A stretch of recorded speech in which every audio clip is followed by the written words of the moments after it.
G'day guys, welcome to Mick the Middleman. Today we have something special. We're going to stand up behind the bar, have a chat with a fellow YouTuber called Dissecting Who.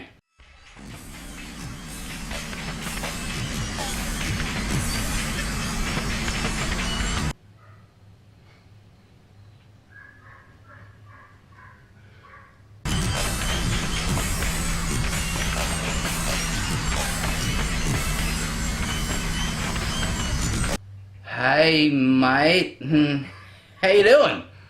You're looking a little bit worried there, man.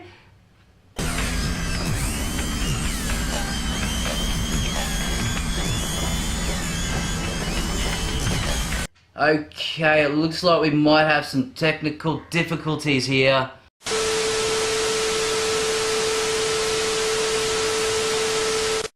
How's it going, fellas? Young Alex here. Gonna have a bit of a YouTube yarn. What's been happening, man? Nothing much, mate. Yeah, sorry about that. Bit of a brutal aesthetic. What's going on? Like, what? You look like you're in a bit of a weird Emotional headspace. state. Yeah. No, I like dark aesthetics and, you know, brutal tones and the darker side of life. David Lynch and whatnot. Darker side of life. Isn't that something by... No, that's not... Holy Grail. Not National Lampoons. Who are those guys? I can't remember. Was it a movie? It's a whole genre. Those English dudes that just do weird crap. Monty Python? That's them. Yeah, Monty Python. I don't know why. The Bright Side of Life. Oh, Yeah, Eric the Idle. bright Always side. look on the bright side. Yeah. So we're going opposite today. We're looking on the dark side of life. Yeah. I remember I posted that video of me ODing on the Wake and Fright DVD. I remember that one. You commented. I forget what you said, but you seemed a bit worried. You're like, I was a little bit worried. Pretty dark, man. It was, you know what, I was watching the whole thing, and it was good. Like there was some really, I could see some really old school director kind of influences there. Yeah, cheers, man. And then the feet hanging. I'm like, oh, this is a little dark.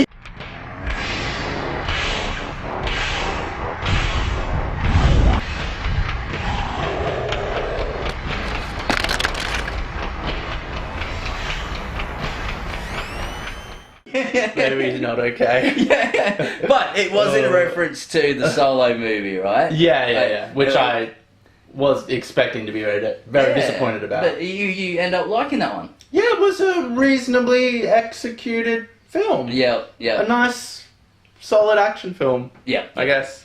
Yeah, I was a bit worried about that because Solo's such a trusted character. Yeah, well, it's Harrison Ford. I mean, for me, Harrison Ford is such an iconic and pivotal character for me in my childhood. Yeah. And now you're casting some other guy? Yeah. He's a fucking...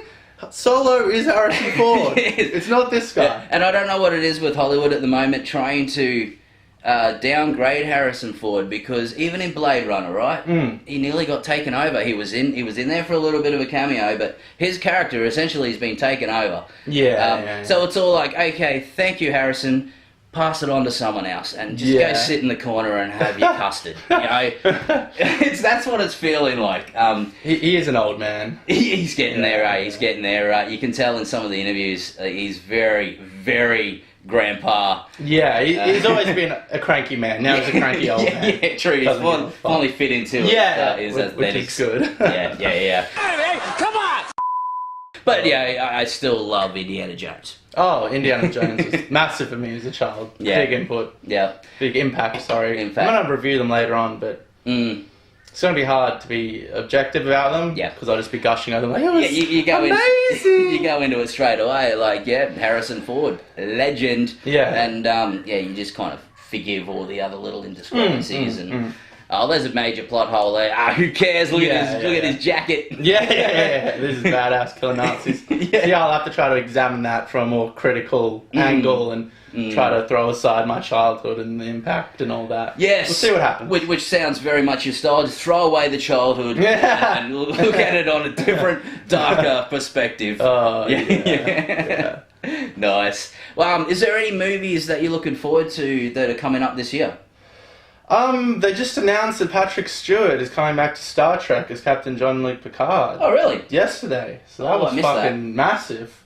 I love Patrick Stewart, and that character and that actor was just sublime. But I don't know what it's going to be. It could be good or bad. It's probably like 2 years off at the moment. But we'll see. But I'm fucking excited. So what happened to that Star Trek Discovery? Well, you got Star Trek, right, which is like a really nerdy, analytical, actual science fiction, then talking about quantum physics and stuff. Yeah. And they kind of rebooted it for like a new audience. And it's just a shitty action film. I saw the first one. I thought like, this looks like it's going to be a movie, but not a really kind of storyline based movie. Just kind of following a flow that they usually, they kind of just following these kind of things and didn't really take it anywhere else. So I stopped at, I think, episode 3. I got 2 episodes in. I did a review. It's down in the description or it's somewhere. It's on YouTube. Check it out. You can find it. But what I like about Star Trek, it didn't have. But whatever, man. I know they need to move on and do their own thing. I got 500 episodes of Star Trek. It still exists. But cheers to you, man. I've been watching some new shit. We met at the Bottle where you work. Yes, I work at a BWS, which is just flogging alcohol to the masses. We came in one day and I think we were discussing about a spirit. Like usually when people just stare at a spirit or something, I ask what's going on, and then we just started talking and really hit it off, and I really liked him. And we started watching his channel because I started doing my channel. I think December last year, but that was just. I didn't really start doing it. You're doing the gaming stream stuff. It was just a bit of gaming up there. I didn't actually know what I wanted the channel to be because I just stopped doing the stuff with my daughter on her channel, which is Mick and CJ's Candies and Toys. If you want to check it out, I'll be putting some new stuff up in there soon. We kind of stopped doing that around then. I went to New Zealand for my cousin's wedding, stuff like that. Came back with a new passion, but the problem is I came back with a new illness too. So I came back with a bug from over there, and I was on holidays, I had time off, I had time to do it, but then I felt like shit for like 3 weeks. It was a slow start, and now I get onto, I'm starting to go lives, and lives seems to be where I'm getting a bit of traction kind of instantly. So a lot of guys over in America I go lives on all the time with. So I started doing my own, and they jump on mine. It builds the watch minutes up. That's kind of what I need at the moment. I'm quarter way there to the 1,000 subs. True. So 250 something subs I think I have. And if you're not subscribed, please click that subscribe button. Hit that subscribe button. Hit that bell so you get notifications when Mick the Middleman puts up new videos. Please like, subscribe, and in the comments tell us. Tell us what you would. I'm really enjoying it now. I didn't want to put too much money into it because I knew it was going to be so much. It was going to be a year or so before I got any money back out of it. And I'm playing a 4-year plan at the moment. Just slow, grindy. Doing what I do, it's a niche, you know. You got like the nerdy aspect of it, but then you tune in and I'm saying cunt and drinking beer. Which the kids love that shit. Yeah, so it's kind of a niche within a niche. But I'm not going to do top 10 videos or anything, you know, so just do what I do as it comes. It'll come or it won't. And your channel might even evolve. You might even get influences somewhere else. Oh, yeah, definitely. You know what, that might be something I want to incorporate. Like me starting to do the little skits and funny stuff. I only did that for myself. Yeah, the other day. What were you drinking from? One of these little yes. I was drinking the pink cocktail glass. Yeah. Mick, what are you doing? Nothing? Tell me you're not drinking out of a pink cocktail glass. Don't worry about it. So I had the pink cocktail glass, and then I was in the middle of a review, and I was washing all my glasses and a vase I had, and thought, hey, this could be interesting. So I set them all up, and it was like, no, I'm not an alcoholic. I'm a craft beer drinker. I'm a hobbyist. There's a difference. Yeah, there's a difference. And they are just things that I kind of... I might try this and see how it goes, and then try it, and then go around the other side, do some... I don't write anything down or do anything like that, which I need to. If I start writing it down, I might actually have decent little skits.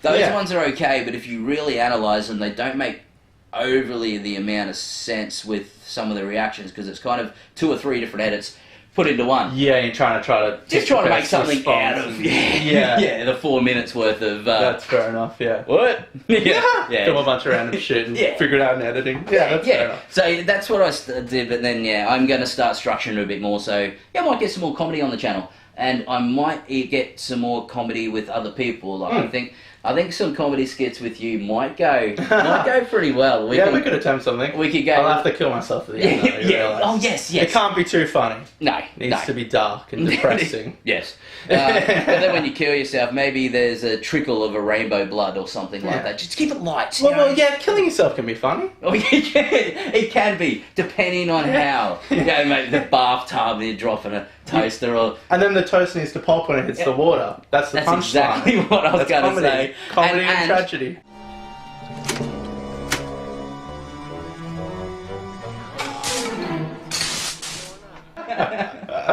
But what got you into doing YouTube? My mate Steve, the people who watch my channel know Steve. I do Stargate reviews with him, a bunch of other movies. People who watch my channel know who Steve is. Everyone loves who Steve is. Sorry, that's an inside joke. Different Steves. Yeah. There's 3 now. Yeah. Oh, there's 3 Steves. Yeah. The Steve's right. My Steve. Not my Steve. I watched this Plinkett review of Star Wars, and it's an hour and a half breakdown of Star Wars Episode 3. And I'd never really watched something on that analytical level from just like a nobody, a random guy, doing it in his bedroom and chucking it up on the internet. And I started watching their channel. It's called Red Letter Media. They have like fucking 1 million subscribers, and I don't need to fucking give them any advertisements. But what ended up happening is I started looking forward to their reviews more than movies. Oh, nice. Because Hollywood's just shoveling out fucking shit. You know? Batman vs Superman. Well, I'm going to pay fucking $30 to go and see that. Yeah. I'm a major DC Marvel fan. Superhero is my jam. Yeah, true. And I am glad to be alive right now. But the problem is with that is, it's getting shoved down our throats. It's getting diluted to what it should be. And they're just like, let's make this person a woman, and then let's make this person something totally different to what their core character is in any comic book or any adaptation. And yes, some of it could work. I think, I can't remember off the top of my head, there's 1 or 2 kind of things that worked in that way, but then every other one just went to shit. And it only got the money it got because of the cast or the brand that's in it, not the movie, So I love all this stuff now, but it's getting trashy. Getting tired of Marvel Cinematic Universe and their rate of pumping stuff out? I am, but I'm getting more sick of the TV pump outs. Oh, okay. I'm not watching any of that. I'm trying to watch most of them. Try. But there's a lot of them that it just seems like a NCIS or something like that, not a superhero thing. Yeah, fair enough. Yeah, okay, Luke Cage, the Black Lightning. Black Lightning's got some great aspects to it, but it's not comic book, and Black Lightning is comic book. So, I don't know. I'm still on the fence. They need to make it better, because I know they have to start something off to go somewhere and finish. First season is building a lot of ideas normally, and then that'll trickle into something later on, hopefully. Iron Fist, I got Iron Fist. Don't get me started on fucking Iron Fist. But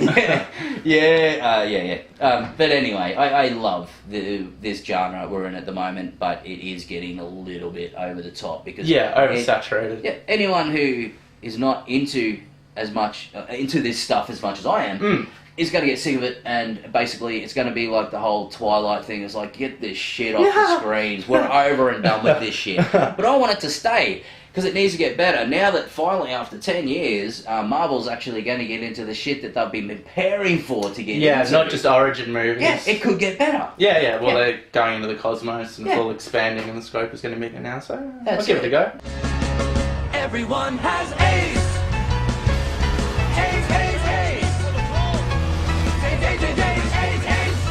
Cheers, fella. You can have another one of them if you want. No, I'll go with Tom. Alright, cool. Just in the box there. Cheers, fella. Grab a beer. I'm not going to have analyze ton.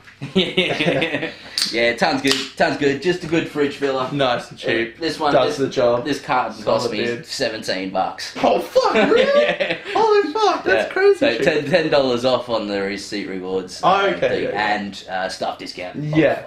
Yeah. True. Yeah. So I started watching these YouTube reviews, and just a whole world I wasn't even aware of, and then. I was watching Doctor Who one night and drinking red wine, and I was like, I'm gonna do a thing. Gonna do a thing? Yeah. And you did a thing, and... Yeah, I set up the camera, it was dodgy and horrible, and I didn't know how to do it.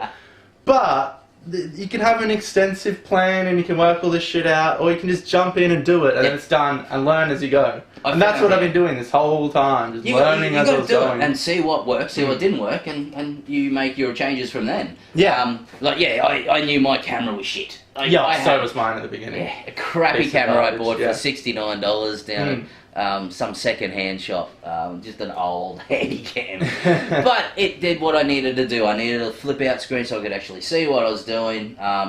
And it served the purpose. Now I have a phone, I use that. Yeah. And I'm going to get a webcam. That's going to be it. So yeah, I'm getting more quality into the production. Well, as you learn to be more of a presenter and how to word stuff better, and editing gets better, all the equipment should slowly start coming in as well. That's it. I do words great. I definitely speak good words English on camera. Yeah. Words come out. This is something I wanted to ask you too, because when I first started, like my first episode, I think I sat down and I watched the episode, and I had a big glass of wine. I drank that, and I went in and had a big goblet of wine, and I drank that. And the alcohol, it adds something. Oh yeah, it does. It's like the inhibitions are gone, and I say like politically incorrect, or I take a joke further than I would if I was sober. Yep. It allows me to be freer and not think about what I'm doing and go off on tangents. It's the social lubrication. That alcohol adds to it. And absolutely. Basically, yes, you might be just doing a review by yourself in front of a camera, but that camera to you mentally is a person. Yeah. So you should be imagining there's people out there, hopefully. Exactly. Are you out there? Yeah. Are you naked though? Like, I am imagining you naked, and I hope that's better than masturbating while watching us. Oh. I mean, I guess. That guy is. Look at him. Go for it, buddy. Dude! You fucking go for it. You're a fucking...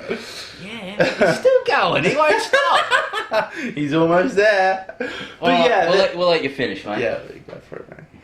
So yeah, there's definitely an edge which is added to it. But I got tired of drinking, and I went to a pub where I was just drinking coffee by the end, and it was different. It didn't have the same feel. Yeah. And the last review I did have a glass of wine. And when I do reviews with young Marky, we're always fucking 8 beers deep. But I was going to ask you, do you ever get sick of drinking? And if you do, what do you do then? Yeah, okay, so when I'm on the way to work in the morning, sometimes I've got a little bit of a dusty hangover, and you're thinking, you know what, I don't need to drink tonight. No, it should be right. Yeah. But by the time you finish and you get home, hard day's work. The whole habit thing kicks in. And instead of grabbing a water, because no good story started with, hey, I grabbed this water, right? So I grab a beer, and it just falls into a whole habit thing. So I don't really get sick of drinking. There's sometimes I don't really want to drink, but when it comes to the reviews, I'm doing stuff that I've never tried before. Yeah, that's true. And it's stuff that really interests me. So it's not just a normality to it. There's actually an adventure to it. Yeah. This is actually one. I don't know why I haven't put this in the bin yet. Did this one last week. So this one is a 12% alcohol Molotov cocktail from Stamford, Connecticut, I think this is. Evil Twin Brewing. No, Brooklyn, New York. Oh. Yeah, Molotov cocktail.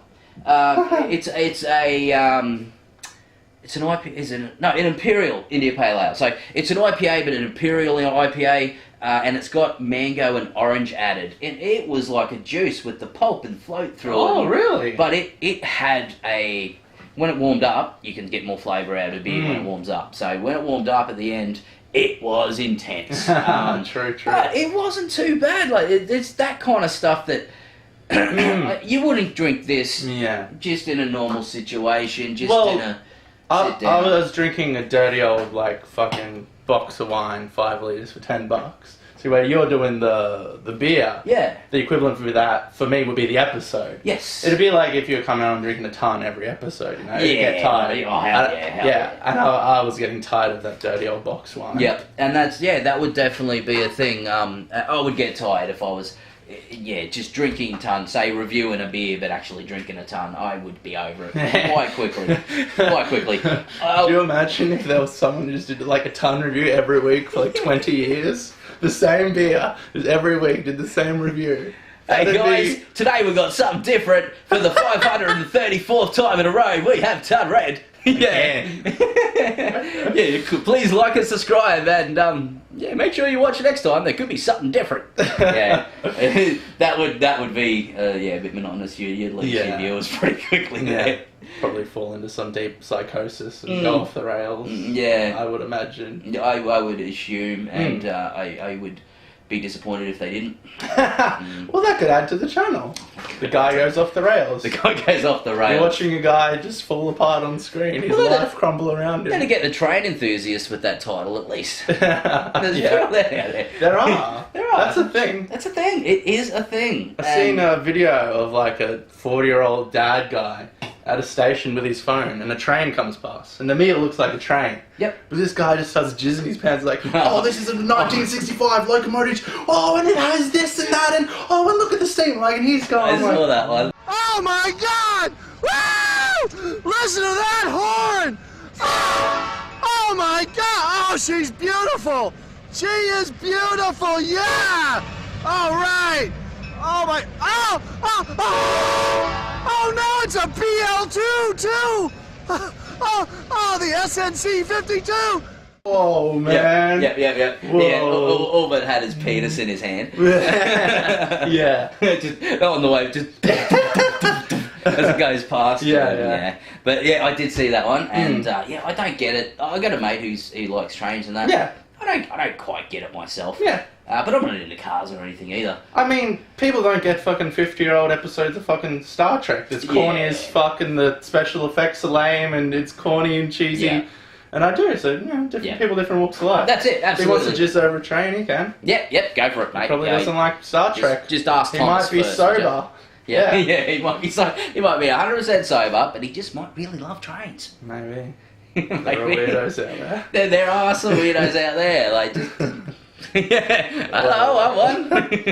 So yeah, I obviously met you at the Bottle-O, and I started watching your videos and the brew reviews. I never really seen anyone analyse alcohol to that level. Yeah, okay. I worked, because I'm a chef, I worked in a vineyard briefly. Not really a vineyard, like a function centre, and I did the cooking there. Oh, yeah. So we had some wine tastings, and these people would waffle on, the fruity bouquet, and the tannins, let it breathe, let it breathe. The oak on the palate just gives me a little stiffy. Yes, taste coconut, Alex, coconut. I'm like, dead grapes. Dead grapes. Yeah, I taste dead grapes and ethanol.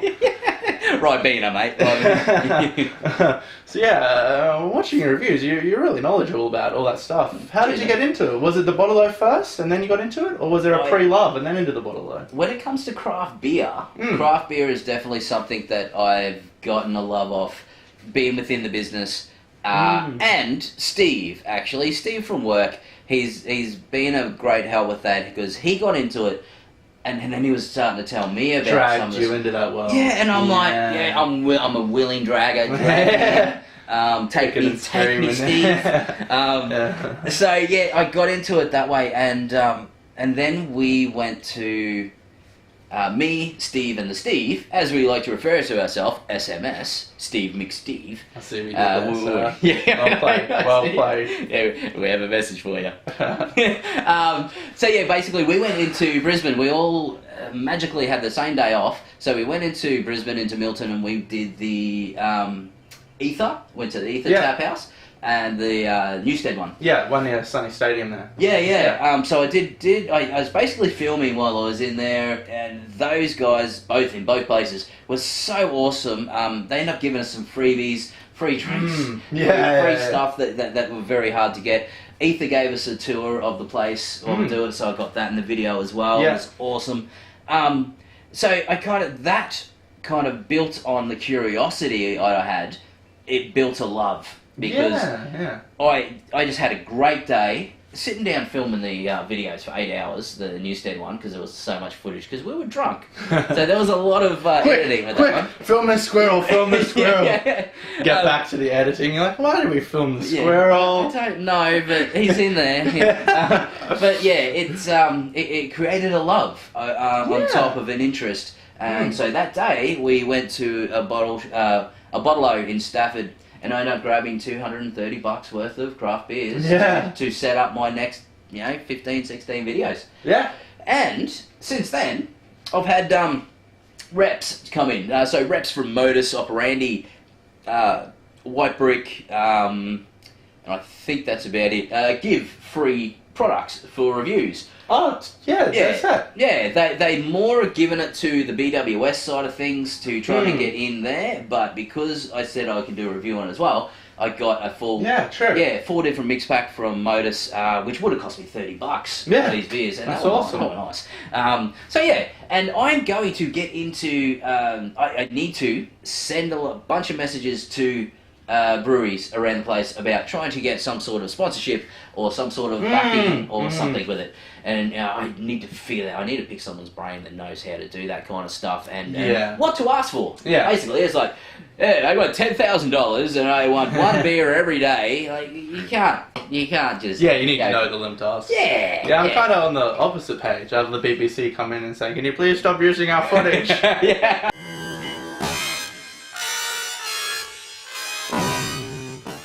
Mr. Campbell, we don't like what you're doing here. Yeah, I don't like the 3 views that you got on that one. I'm taking it down. Taking your money for it. Yeah. bloody bastards picking on the little guy. Yeah, no, that's awesome, man. Always like someone who's good at what they do, Yeah. Rather than watching the Kardashians that just sit there and do nothing. Like someone with their craft. Yeah. No pun intended. Yeah. See what he did there? See what he did there? I saw what he did there. Huh? Yeah, I love talking to people about, they come in with spirits, whiskey and all that kind of stuff. I love finding something. I'm a salesperson, but I'm not trying to push something I need to sell onto you. I'm trying to find something that you want. Yeah. And that's what I enjoy, and that's why I get people coming back. Well, that's how you met me and Jasper, the other guy, the big beard guy. Yes. So you'll know if you watch my stuff. I cut an embarrassing video of him in here. You sworn on your channel before? I think I've dropped a couple of basics. I have, while I'm doing the review, I have gone, that's fucking fantastic. And then instantly I've gone, that was bloody great. Just to get that in the edit, sit down and edit. Which one should I use there? And I've tried to keep it a little bit less. Yeah. But sometimes that's what brings people in. But you can be over the top and a bit too far. But I've started in a couple of videos I did last week. All of a sudden, I've just started using crikey. Yeah, that's a good one. Yeah, I was ripping that one out straight after Steve died, and it was hilarious. Be in the classroom, stub my toe, and be like, crikey, and everyone's like, Dissecting! He's a natural, he's a national icon, man. A dead one. A dead national icon. Sorry, Steve. Sorry, Steve. But did some good work with conservation and animal education and stuff. Absolutely. You know what? I've been living here for 20 years, and Aussie Zoo's just down the road. I've never been. I'm sure that is some fickle husk thing, just trying to sell you merchandise. And so if you would like to send me some tickets, just put it down to Mick the Middleman in YouTube, Yahoo, we'll go there, .com.au. and we'll review it. Yeah, and we'll go, and we'll have to have some beers. We'll have to have some beers. But if you want a review, and you get your name out there, because you guys are, your name isn't known around the world, right?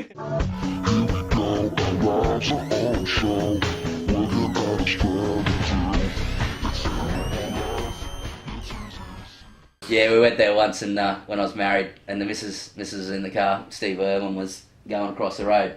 She's like, window down, Steve! And Steve's just like, shit. Straight inside. Yeah, I probably dealt with that stuff all the time. I'd run away from my ex too. I hope you're watching. Hope you watch it. Give us a big thumbs up.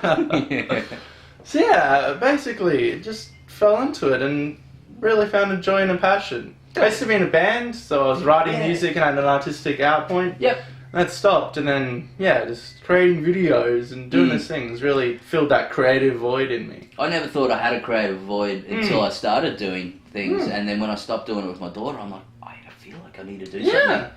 And I enjoy what I do now. I have a giggle to myself. There's so many giggles edited out of my videos. Where I do something and it's like, oh shit, fucking no, I can't put that on there. Holy shit, that packs a punch. It's so good to just pick other people's brains. Well, this is what I'm doing, guys. I'm one of the lives. I didn't know, I was a little bit muddled on where I wanted the channel to go, or no, there was a certain aspect where I sculled my beer at the end of a review every time, right? And do you say what's the line? Because you do it like... Don't forget, guys, enjoy your beers. Don't forget, guys, enjoy your beers. Have a great day, and don't forget, enjoy your beers. Enjoy your beers. Enjoy your beers.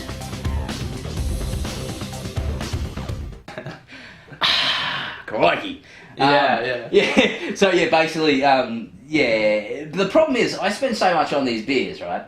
The guys in America spend $7.68 for a 6-pack of 8.5% IPAs. Yeah. I would pay $48 for that same thing. Yeah. So I'm paying... Australia. Australia. The land of the living. No. Unless it's Steve Irwin. Hey! See what he did there? Go on, sorry. I interject. Yeah, so 10 to $15 a beer, and you don't really... I end up having about that much of it by sipping and reviewing. And then it's a skull at the end. So sometimes I'll actually want to savour that and sit down and sip on it. So, enjoy it. Yeah, so what I did on live is I asked the guys, like, okay, for my last 23 videos or 30 videos, I've done Don't Forget, Enjoy Your Beers, Skull, and that was it. And then there was a couple, when I did that, I'm like, fuck, I really wanted to sit down and enjoy that and sip on it. So now I'm starting to, especially if it's a large can, pour less out of it and put the rest of it aside and then sip on that after the video. Yeah. And there's a couple where I haven't sculled it and I have put it aside. So I didn't know whether the viewers would be like, hey, he's not doing his thing anymore and not like it. So basically when I asked them, they were all like, do your own thing. Like, whatever you do, your viewers are going to like it anyway. You have to feel natural and perform how you're going to perform. People will pick up on that if you're forcing something. And I like to be natural. That's why I don't script anything, and I just basically press record, pull a beer out. I don't even know what I'm reviewing when I press record. Oh, really? I press record, make sure that it's in set, and then pull a beer out. I'll do this one, and then, that's how it works. And I find that gets... I thought that was the best way to do it, just being so natural, but I think it needs to be a little bit more structured, even just a skeleton structure. I sit down and make this book is filled with fucking notes and notes. Some episodes have 3 pages and stuff. But I go off script all the time. Oh yeah, exactly. I don't like staying on script. I'm very much... There are certain phrases and words... Specifically, I want to use sometimes for a certain shot or cinematography or lighting where it's it invokes this emotion specifically.